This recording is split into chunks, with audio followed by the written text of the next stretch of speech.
A BeamNG.drive challenge? There's no way I'm going to lose this. We're bringing out the wheel. I'm doing this 100% serious, making sure we get the victory. The challenge was to get the best time you possibly could on the Utah Hill Climb Challenge. So what I did is I did a bunch of attempts at this scenario until I got a time I was really happy with.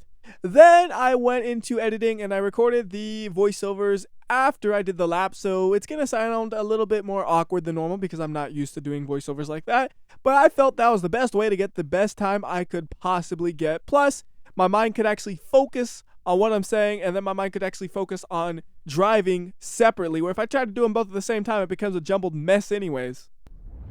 So we start off in automatic mode, and then we're gonna shift into manual mode after we're launched, because if you use automatic mode, you can get a better launch than if you were in manual mode, it seems like, at least a more consistent launch.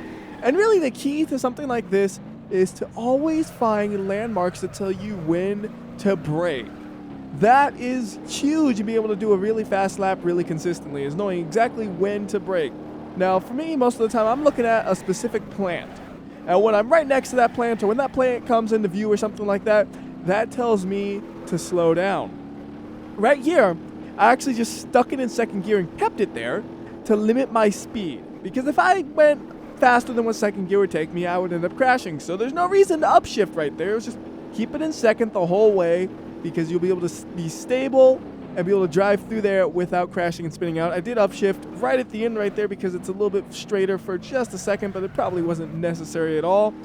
And then coming through this one was a little bad. That was probably one of my worst corners I had on this lap, but it didn't slow me down too much overall.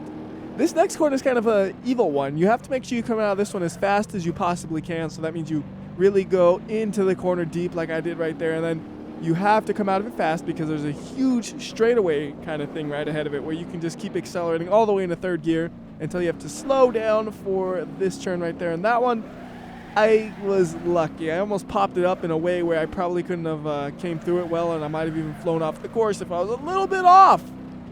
But I got lucky. And when you get lucky, you take it and you make sure you do the rest of the lap good to take full advantage of that luck. And I really think I did. This lap was the best one I had out of about, I think it was 30 attempts. Now only about 5 of the attempts actually completed the course. The other 25 were usually me falling off the cliff or crashing into that little bridge that's at the very start. That thing is tricky because it's just so thin. You're trying to go through it so fast and you're trying to slide kind of, but not slide because the car starts to like tip up onto two wheels if you're not sliding. It's a tricky one. Anyways, from checkpoint 6 to 7, you could basically floor it, and right there I went up under the wall a little bit, but that might have been beneficial because I might have been able to carry a little bit more speed through there because of that. Or it might have not been beneficial. That right there, heart attack. I'm doing great, this is a great run, and then the two-wheel in it. It's like, well, no.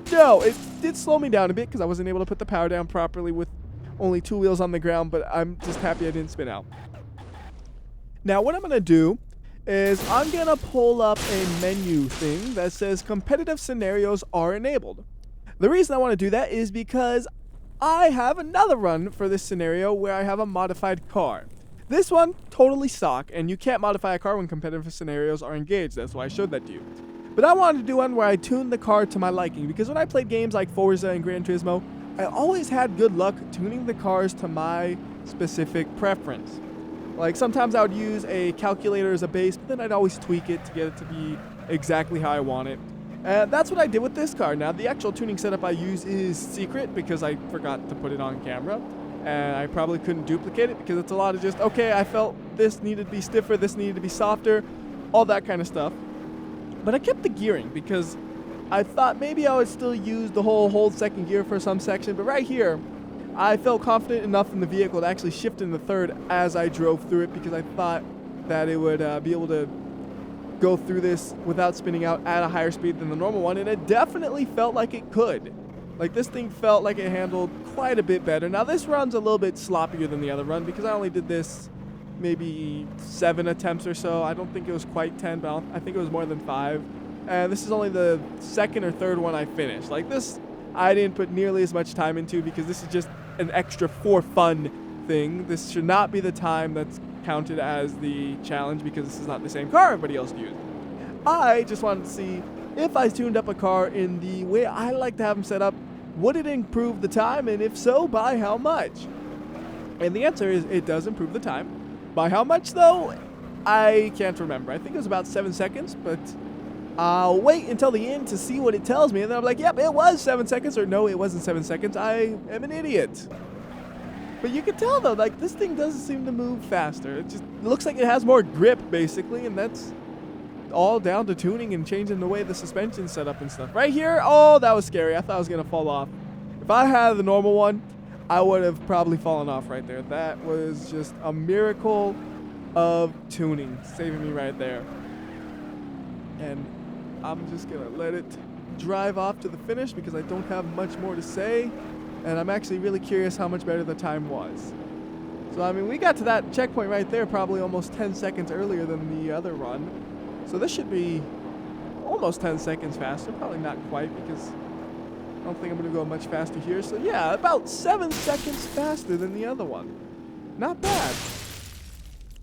And, ironically enough, I know in the intro I pulled out the wheel. Yeah, I drive faster with a controller anyway, so I ended up using the controller. But I wanted to do that for the intro.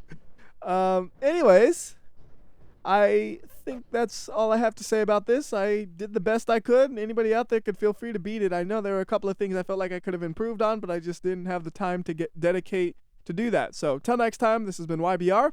I'll see ya.